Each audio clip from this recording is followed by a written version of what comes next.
Ada kira-kira yang bisa ngambil foto kita ini ya? Yang sudah join ini?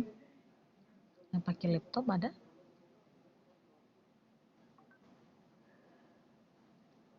Ada.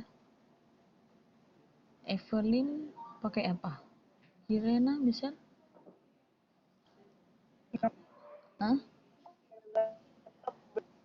Eh, siapa yang pakai laptop? Michelle. Michelle. Laptop belum berdatangan. Hah? Hah? Yang laptop belum datang. Gimana?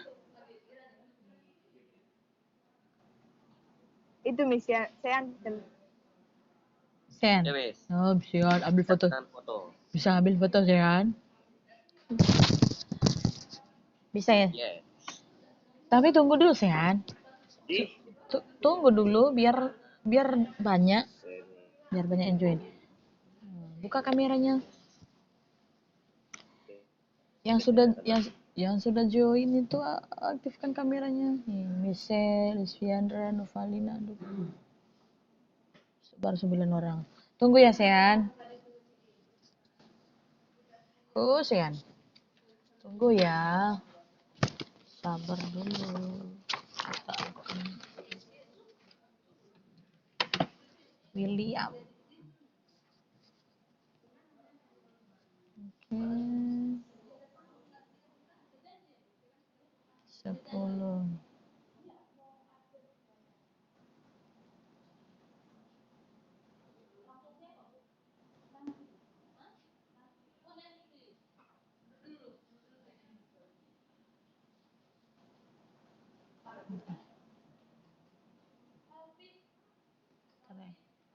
Oke, dengarkan dulu. Kita absen ya. Nanti ambil fotonya Sean ya. Ini absen dulu. Evelyn, Frianata. Mana Frianata?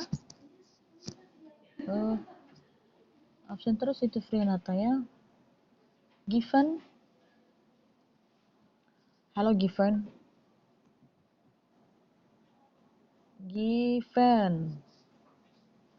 Mana Given? Ilham. Ada Ilham? Ada ya. Iren. hadir nih. Isviandra. Hadir Miss. Jetro. Gak ada Jetro ya. Jordan. Gak ada Jordan ya. Junior. Gak ada ya. Kaira.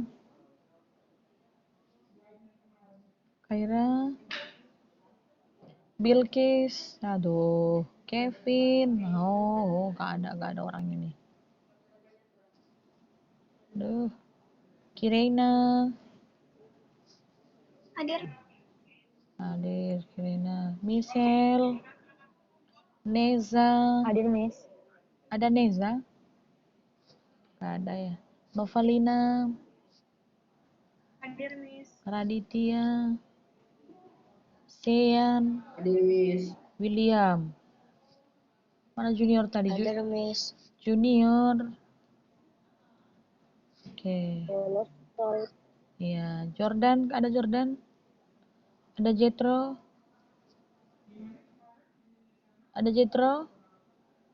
Ada Keira? Ada Bilkis? Kevin? Oh, nggak ada. Udah. Ayo, Sian, ambil fotonya. Sian. Buka kameranya semua. Iya. Tolong buka kameranya, kata Sian. Oke. Sian. Iya, Junior. Iya, hadir. Udah ya, Sian? 1, 2, ya, belum. Oke, siap ya. 1, 2, 3. Oke. Kirim ya, Sian. Kemarin udah kirim kan yang keluar itu? Yang kayak kemarin aja kirim lah. Iya kan, Sian? Sian yang kirim kemarin itu ya?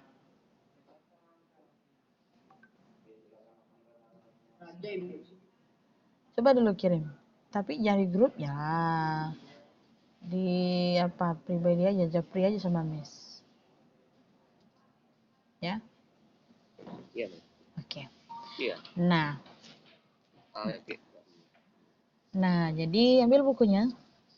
Ambil buku bahasa Indonesia.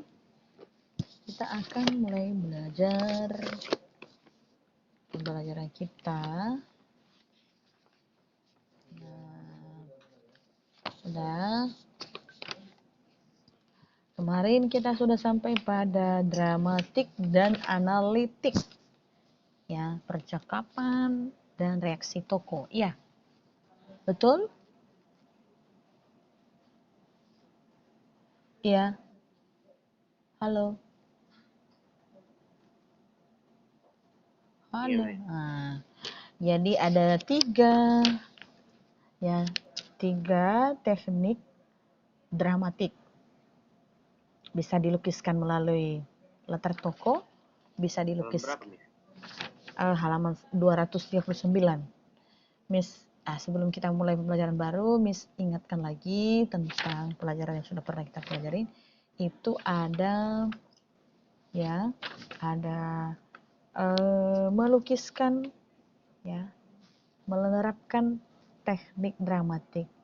Itu bisa dilukiskan melalui latar tokoh, bisa dilukiskan melalui percakapan, dan bisa dilukiskan melalui reaksi tokoh ketika datangnya tokoh lain.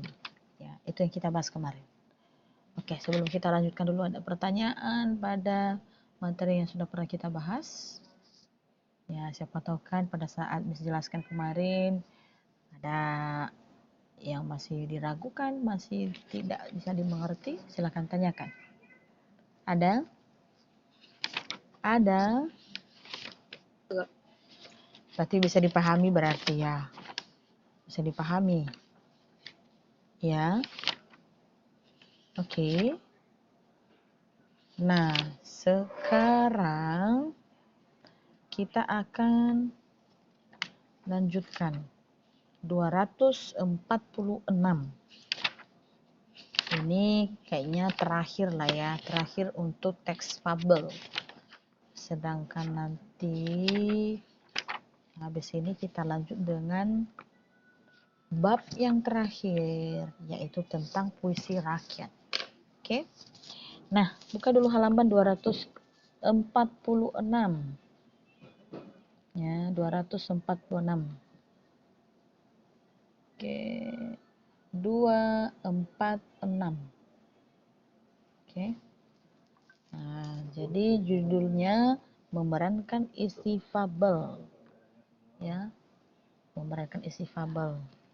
Nah, jadi ini KD yang sangat sangat bagus karena kita kan diajari bagaimana menyusun teks fabel. Ya. Jadi tujuan pembelajaran kita hari ini yaitu kita bisa memahami bagaimana cara menyusun teks fabel itu. Ya. Kita menyusun teks fabel dengan menggunakan bahasa sendiri bisa. Ya. Jadi melalui materi yang kita bahas hari ini. Nah, jadi kita harus pahami dulu apa strukturnya, bagaimana langkah-langkahnya, ya. Itu yang kita bahas sekarang. Nah, kalau kemarin sudah ada teksnya, itu yang kita pahami. Nah, sekarang nggak ada teksnya, ya. Kita cuma menentukan apa judulnya dan bagaimana cara mengarangnya. Itu yang kita bahas hari ini. Oke. Nah, memerankan isi fabel, ya. Nah, jadi katanya di sini kita menuliskan fabel itu terdorong atau termotivasi karena yang dibahas di dalamnya itu adalah sifat-sifat manusia, walaupun tokohnya adalah binatang. Ya, kalau ada pun seperti itu sekarang dengan dalam kehidupan sehari-hari, kancil bisa ngomong, buaya bisa ngomong, kayaknya nggak masuk akal deh. Tapi bukan itu yang kita ambil.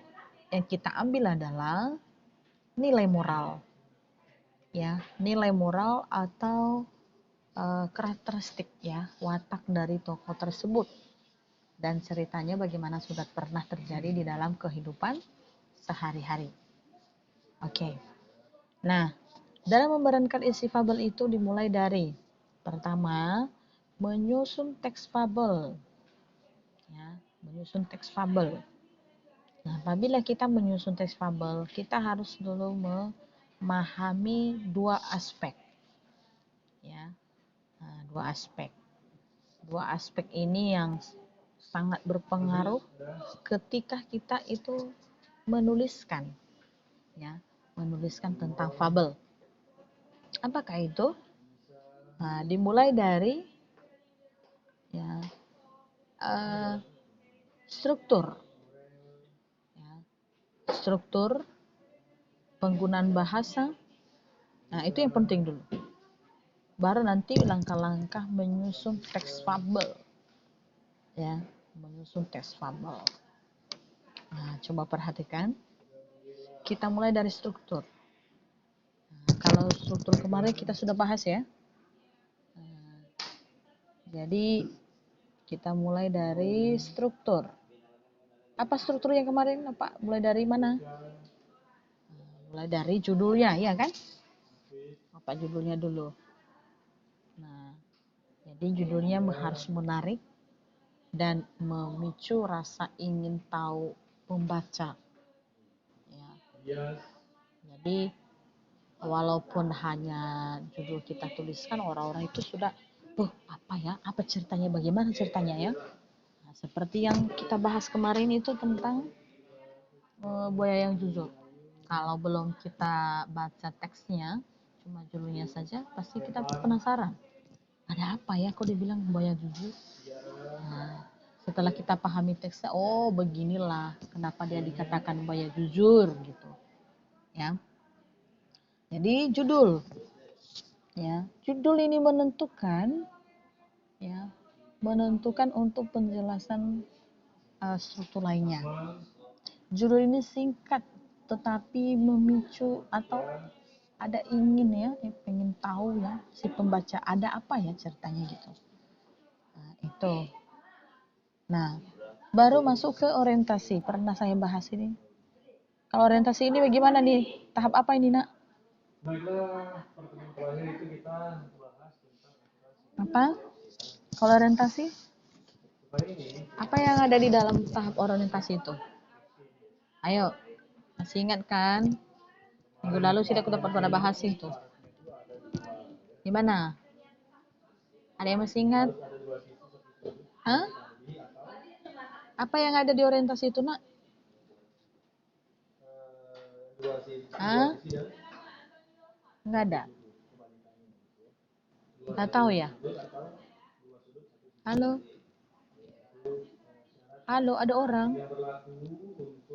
Ada orang? Pengenalan tokoh dan latar, iya kan? Pengenalan tokoh, latar, ya, latar cerita itu orientasi, ya. Dan siapa tokohnya, ya kan? Oke. Masuk ke komplikasi. Komplikasi apa itu? Tahap apa itu yang ada di dalam?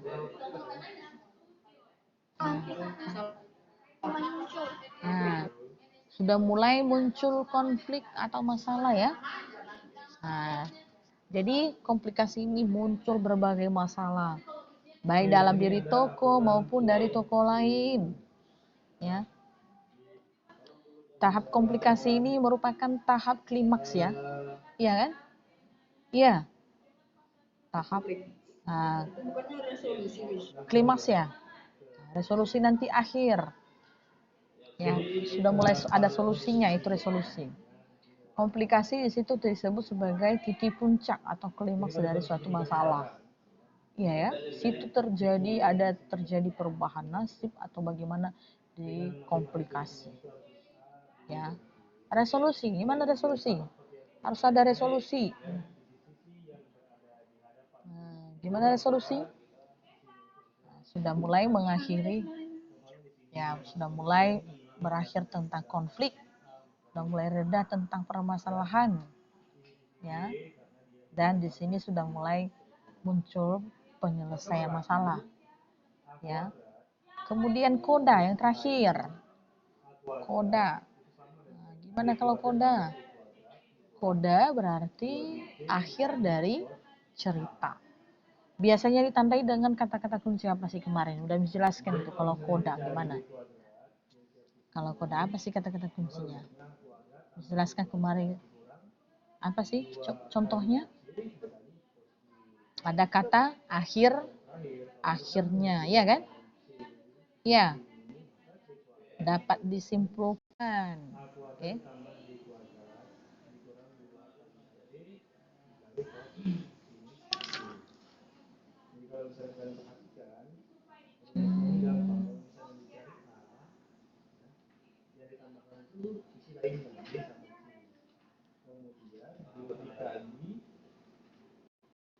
Udah. Ya, tadi nggak bagus jaringan ya, sorry nggak bagus jaringan. Nah, kemudian di kode tersebut ada kata kuncinya. Apa sih kemarin? Ada kata akhirnya ya. Akhirnya dapat disimpulkan. Oleh karena itu, iya ya. Itu koda. Nah, jadi itulah kalau misalkan kita mulai memerankan atau menyusun dari teks fabel. Ya, kita perhatikan strukturnya semua. Mulai dari judul sampai dengan koda. Sudah menjelaskan minggu-minggu lalu ini. Minggu lalu ya, bagaimana tentang penjelasan pada struktur isi tabel. Oke, lanjut dengan penggunaan bahasa. Bahasa yang digunakan seperti kemarin sudah menjelaskan satu-satu. Ada kata sifat, ada kata keterangan. Keterangan nanti ada 2 ya. Ada 3, keterangan tempat, waktu, dan suasana. Sampai pada kata kerja, lalu menggambarkan gerak-gerak tokoh baik dari latar ya maupun tindakan dan respon atau reaksinya setelah datang tokoh lain. Nah, jadi ini yang sudah Miss bacakan ini pernah kita bahas dan pernah Miss jelaskan satu-satu. Bagaimana kalau dikatakan menggambarkan atau melukiskan gerak-gerik tokoh melalui latar? Yang dijelaskan bagaimana tentang tempatnya udah Miss jelaskan kemarin, ya kan? Nah, bisa kita lukiskan sifat-sifat seseorang berdasarkan latar, bisa. Udah menjelaskan kemarin. Ya, saya tidak mengulangi lagi. Oke. Baru yang terakhir adalah menyusun teks fabel. Ya, menyusun teks fabel. Jadi perhatikan ya, apa yang harus kita buat kalau kita menyusun teks fabel. Ini yang paling penting. Oke. Nampak di sana ini? Nampak ya? Nampak nggak? Oke. Kalau menyusun, ya, menyusun fabel, ya, menyusun fabel. Oke. Ini dia. Satu. Ini ya. Saya bacakan dan nanti kamu ambil. Tentukan bahan penulisan teks fabel. Kamu bisa menggali mengembangkan ide cerita dalam fabel dengan memanfaatkan berbagai sumber, seperti pengalaman pribadi, pengalaman orang lain, berita, televisi, koran, majalah, tabloid. Pilihlah bahan cerita yang kamu anggap paling menarik sehingga kamu tidak kehabisan bahan untuk menulis teks fabel secara utuh. Hindari penulisan fabel dan menggunakan bahan yang tidak kamu kuasai. Ya. Tetapi hal ini menimbulkan kesulitan tersendiri ketika kamu ingin menggarap cerita lebih lanjut. Nah, jadi pertama sekali dulu untuk mengerang, cari bahan. Ya, cari bahan. Di manakah dicari bahannya? Itu bisa pengalaman, ya, pengalaman pribadi, ya, dan bisa pengalaman orang lain. Ya, orang lain, singkat aja ya karena kurang tempat. Oke. Nah, Jadi kalau kita menyusun teks fabel itu bisa kita misalkan pernah kita dengar dari orang tua. Ya, waktu kita kecil-kecil kan sebelum kita tidur dia ceritakan satu fabel. Ya, tapi kita masih ingat sampai sekarang. Seperti dulu misalnya kan pas ada kakek saya kami di rumah dia ngejagain kami dia cerita. Nah, sini ke kalian semua. Nah, kami dekat sama dia kan, kami dengarkan. Nah, mau kalian dengarkan cerita kakek? Oh, mau kek. Apa kek? Ini ceritanya. Ya, nah, ceritanya ada datang kancil dengan buaya. Nah, dulu udah pernah saya dengar itu ceritanya. Si kancil dengan buaya. Nah, si kancil itu orangnya cerdik. Dia menipu si buaya. Pada suatu hari, nah dia ceritakan. Ya, sama seperti yang kita bahas hari ini. Nah, kalau misalkan Miss belum mempelajari ini ya, belum kuliah atau seperti masyarakat biasa, ya pasti saya ingat-ingat kalau ditanya gimana ceritakan Civil War itu saya ingat. Kenapa? Karena orang tua atau kakek saya dulu itu dia pernah cerita sama saya. Nah, dari menyusun teks fabel itu bisa kita peroleh dari cerita orang lain. Ya, dan kita jadikan sebagai pengalaman pribadi. Bisa. Nah, atau dia bercerita karena fabel ini dia tidak menggunakan apa ya nama pengarang siapa pengarangnya tidak, tetapi dia kan ceritanya dari mulut ke mulut karena berupa prosa lama.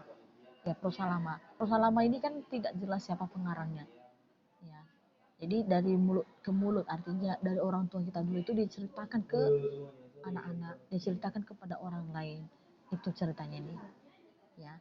Beda dengan kalau cerpen ya, siapa penulisnya, siapa editornya. Dan begitu juga dengan buku-buku lain, ada penulisnya. Kalau ini tidak ada penulisnya. Hampir sama dengan dongeng-dongeng dan fabel lainnya. Ya, tidak ada penulis, tidak ada. Nah, jadi ini tentang ini. Bisa juga tentang pribadi, artinya kita pernah mendengar ya, kita pernah eh, melihat ya atau ada orang yang bercerita lalu kita saksikan secara langsung ya bisa. Nah, jadi bahan kita untuk menulis fabel jangan takut kamu katakan Miss apakah kami menggunakan bahasa sendiri ya bisa juga, tetapi kamu bisa juga mencari pengalaman lain, misalkan kamu tanya sama orang tua sambil masak-masak kan dia sambil masak kan Mama tahu nggak cerita tentang fabel? Iya tahu, ada yang saya tahu dulu. Pernah orang kakekmu dulu bercerita sama saya. Oh iya ya, Mama bisa cerita nggak? Ceritakan. Dari ceritanya itu dia nggak tulis di kertas. Bisa kita jadikan pengalaman pribadi. Kita jadikan pengalaman pribadi langsung kita tulis. Itu bahan kita. Jadi makanya kalau disuruh tuliskan contoh dari teks fabel, jangan takut. Ya, apalagi dengan sekarang. Dia jelaskan di sini bisa di berita katanya. Berita itu kan di televisi, ya, di media cetak elektronik. Kalau media cetak apa? Koran, majalah, tabloid itu kan cetak. Tapi kalau misalkan elektronik, televisi, internet, radio, ya, di situ kita bisa ingat. Nah, apalagi dengan sekarang, aduh, kata singkatnya internet. Makanya tidak ada kata ini ya internet ya. Tidak ada kata tidak bisa. Karena kita searching aja di Google, keluar nanti contohnya. Iya kan? Nah, tinggal gurunya begini, carilah contoh fabel. Tapi tidak pernah kita bahas ya. Cari judul yang lain, judul yang gak pernah kita bahas. Misalkan di sini kan saya katakan yang sudah kita bahas ya, siapa si semut dan kepopong, buaya yang jujur, kata yang sombong, ya.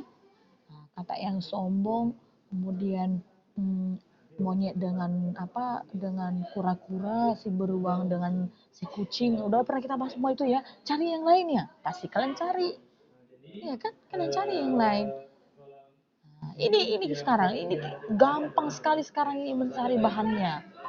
Ya tidak perlu kita wawancarai orang tua, kita wawancarai kakek nenek kita, tidak perlu. Tapi ini kita searching aja di internet keluar dia. Tinggal nyalin ya. Tapi yang diperlihatkan di sini bukan kita salin, artinya kita baca lalu tulis lagi gitu. Bukan di depan kita itu kita tulis apa yang diucapkan kita tulis, bukan begitu. Yang lebih bagusnya itu adalah kita dengarkan, kita pahami, kita baca-baca, baru ceritakan sendiri dengan menulis di kertas. Nah, bahan kita sekarang kalau menyusun teks ini banyak. Nah, anak-anak sekarang udah pintar daripada gurunya nih, ya kan? Ada tugas tentang value, gampang lah itu. Ada internet kan, langsung dicari gitu. Nah, jadi itu penjelasannya untuk bahan. Oke, untuk bahan dulu ada kendala? Untuk bahan ada kendala? Halo? Untuk ada kendala untuk bahannya? Kalau misalkan disuruh untuk menulis? Ada kesulitan? Ada kesulitan? Tidak ada ya? Tidak ada. Oke. Baru yang kedua. Apa yang langkah kedua? Nih, kita baca langkah kedua ya. Berdasarkan bahan menarik yang telah kamu tentukan, buatlah garis besar cerita untuk memudahkan kamu dalam merangkai peristiwa demi peristiwa. Nah, di sini perlu yang namanya kerangka, ya, atau garis besar. Ya, garis besar. Nah, garis besar. Atau sering ini dikatakan kerangka ya. Kerangka karangan gitu ya. Kerangka karangan. Nah, kalau kita mendengarkan cerita orang, ya, dia bercerita itu dia walaupun dia tidak berhenti, tak ada jeda, tapi bisa kita ambil garis besarnya. Nah, contoh yang kemarin kita bahas tentang kucing dan beruang.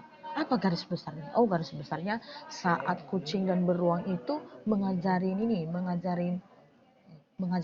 saat kucing itu mengajari si beruang gitu ya. Nah, si beruang dia mengajarin, ya kan? Nah, dia mengajarin itu pertama dulu. Yang kedua saat dia itu sudah diajari di atas pohon. Nah, itu kerangka kedua. Bagaimana kalau kita setelah sudah di atas pohon ya, saat si beruang sudah sampai di atas ya, di atas paling di puncak pohonnya, tiba-tiba si kucing sudah pergi. Nah, itu tahap ketiga. Tahap keempat, bagaimana yang dirasakan beruang saat kucing meninggalkan dia. Nah, itu tahap keempat. Tahap kelima, ya tahap yang kelima, bagaimana perasaan beruang ya, dia rasakan pada saat udah tadi ya. Nah, bagaimana tentang perjanjian ya si beruang dengan si kucing ini. Nah, itu bisa. Jadi bertahap-tahap, tidak langsung kita uraikan. Nah, di sini perlu yang namanya adalah garis-garis besar. Kenapa harus perlu ada garis-garis besarnya? Karena berdasarkan garis besar itu kita bisa memahami kerangkanya gitu. Seperti itu ya pemahamannya. Oke, kita buat contoh misalkan ya untuk kerangka ini, masalah kerangka ya. Kerangka ya, atau garis besarnya ya. Oke, kerangkanya ya. Oke, dengarkan. Misalkan si semut. Kita buat kerangkanya gimana? Nah, saat semut ya, ini teks semut ya. Saat semut itu mengejek ya. Mengejek si kepompong. Mengejek. Nah, kedua setelah mengejek, ya bagaimana tentang ini? Mengejek, kerangka, mengejek. Habis itu saat terjadi badai. Saat terjadi yang ketiga adalah hujan ya. Hujan. Ada lumpur. Ya. Keempat ya, saat yang mengejek badai hujan ya. Kemudian yang terakhir apa yang terakhir ini ya? Yang nanti minta tolong diangkat ya, apa gimana?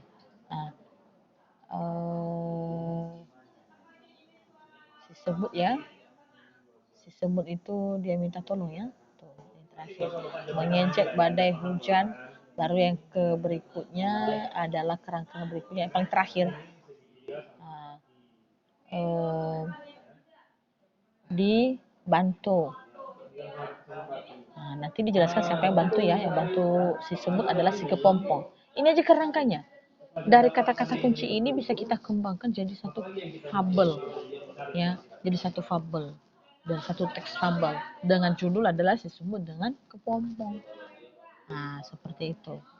Nah, begitu juga kalau misalkan dengan judul yang kerangka tentang ini ya, tentang buaya yang jujur ya. Nah, buaya yang jujur. Buaya jujur ya. Oke. Buaya jujur. Gimana itu buaya jujur? Ya, pertama adalah mereka sahabat, iya kan? Sahabat kan? Sahabat. Oke, belajar apa? Belajar memanjat, iya kan? Belajar memanjat. Oke, yang ketiga apa ini? Bukan belajar memanjat ya. Apa nih? Salah ini. Bukan apa? Sahabat. Bukan ya, bukan. Itu masalah tentang apa ini? Kau buaya jujur ya, buaya jujur. Oke, bentar. Kita hapus. Kerangkan tentang buaya yang jujur. Nah, buaya yang jujur ya. Nah, ini pertama ada apa namanya? Pembagian tugas ya. Raja-raja. Apa namanya ya? Pengenalan tentang raja. Ya, raja memberikan tugas. Nah, raja memberikan tugas. Ya, saat pembagian apa? Pembagian tugas. Ketiga, pelaksanaan tugas. Pelaksanaan tugas siapa? Tugas-tugas masing-masing. Ya. Keempat adalah paling terakhir ya cara pembagiannya. Nah, itu kita bisa buat kerangka dari teks tersebut. Nah, jadi membuat kerangka ini tidak gampang memang. Ya harus kita tahu jalan ceritanya dulu baru kita buat kerangkanya. Jadi bagaimana, apakah kita lampaui ini, misalkan kita mulai dari nomor 2? Tidak, kita mulai dari nomor 1 sampai selesai ceritanya. Ya, jadi untuk mengarang itu perlu sebenarnya membuat kerangka. Kenapa harus perlu membuat kerangka? Karena dari kerangka tersebut kan bisa kita kembangkan sebuah cerita. Ya, itu. Kalau tidak ada kerangka, ibarat rumah ini ya, rumah ya. Apakah langsung jadi rumah? Enggak. Dibuat dulu fondasinya, baru tiangnya ya, betonnya dulu, baru dibeli batu batanya sebagai tembok-temboknya ya. Jadi tidak langsung jadi rumah. Seperti itu kalau mengarang juga begitu. Dibuat dulu dasarnya, apa dasarnya ya, judulnya dulu apa ya. Nah, setelah dasarnya apa lagi dibuat tiang atau apa namanya penahan biar bisa nanti dibuat tembok-temboknya ya. Nah, itu berarti kerangka. Jadi berdasarkan itu nanti kan bisa di dinding ya. Udah jadi dinding atau belum ya, buat atapnya ya, berarti akhir dari ceritanya ya. Nah, jadi seperti itu. Makanya saya ibaratkan seperti di apabila kita membangun rumah ya, begitu. Begitu juga kalau misalkan kita mau membuat misalkan satu kapal atau permainan, pasti kita buat dasarnya dulu. Begitu juga kalau kita misalkan menjahit ya, harus buat pola dulu kan. Polanya seperti ini, modelnya seperti ini. Nah, jadi begitu juga kalau mengarang harus ada kerangka.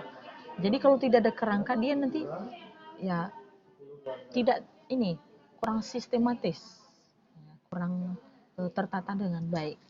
Nah, jadi kurang tertata dengan baik. Nanti bisa kembali dengan cerita awal yang sudah pernah kita bahas di awal, kembalikan lagi kita bahas di akhir.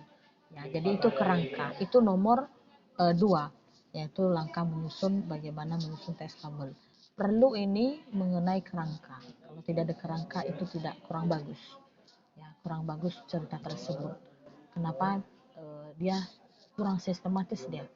Ya, tidak teruraikan dengan jelas ya. Oke. Nomor 2 ini bisa dipahami kira-kira nomor 2 bisa bisa dipahami, bisa kira-kira nomor 2 Bagi ruang saja ya. Hah? Bagi ruang saja berapa? Bisa ya. Nah, sekarang nomor 3. Nomor 3 ya. Cara menyusun ya nomor 3. Oke. Bukalah cerita dengan menggunakan paragraf pembuka ringkas tapi menarik untuk memancing rasa ingin tahu pembaca terhadap isi cerita itu. Hindari pengenalan terhadap tokoh cerita yang terlalu panjang dan bertele-tele. Nah, ini. Jadi kita memulai membuka cerita tersebut dengan kata-kata pembukaan yang menarik. Kata pembukaan yang menarik. Itulah yang kita bahas kemarin. Apa kata-kata pembuka yang menarik? Pada zaman dahulu, ya kan? Pada zaman dahulu Alkisah ya. Pada suatu hari ya. Ini Alkisah. Nah, pada suatu hari, ya kan? Pada suatu hari, ya bisa itu. Pada suatu hari bisa kita ini kan. Harus ada kalimat pembukanya, kata-kata pembukanya, ya. Kemudian nama toko itu kalau kita tentukan toko, jangan nama yang terlalu panjang, ya. Karena kita sudah menentukan fabel adalah tokonya binatang, tentu nanti itu semua nama-nama binatang. Bisa seperti rusa, ya kan? Kucing, ya. Jadi jangan dibuat panjang-panjang seperti nama manusia, ya. Karena ini kan tokohnya binatang. Semua nama-nama binatang kayak ikan lah, semut lah, ya semua ini. Jadi simpel dia bisa diingat. Walaupun nanti ceritanya tidak seperti sifat sebelum dilakukan oleh binatang ya pada saat sekarang atau kenyataannya, ya itu jangan terlalu panjang. Dihindari dengan pengenalan tokoh yang namanya terlalu panjang. Nah itu. Jadi intinya dari nomor 3 itu, langkah ketiga ini harus jelas ada kata atau kalimat pembuka dan digunakan nama yang singkat. Karena nama singkat itu kan, nama binatang itu nggak ada yang panjang ya, singkat-singkat kayak kucing, semut. Tak ada dibuat seperti nama-nama manusia, misalkan Indah Cinta. Ada lagi Indah Cinta atau Juwita tersayang, itu panjang, tapi dia cuma menggunakan satu suku kata saja atau satu unsur kata saja, ya. Nah, jadi yang penting nomor 3 ini ya, nomor 3 ini adalah buat kalimat pembuka yang menarik, ya. Ini oke. Dan buat yang namanya nama toko, ya. Nama toko berarti nama toko yang singkat, singkat tapi tidak bertele-tele gitu, ya. Ini tidak bertele-tele. Itu nomor 3 itu penjelasan nomor 3. Kalimat buat kalimat pembuka dan buat nama toko, dan nama-nama tokonya harus singkat, ya seperti itu ya. Bisa dipahami ya? Bisa dipahami nggak? Bisa. Bisa dipahami? Bisa dipahami? Bisa? Oke. Baru yang keempat. Yang keempat adalah hindari tokoh cerita melalui dialog. Sisipkan dialog tersebut di antara bagian narasi cerita agar kehadiran antar tokoh dalam cerita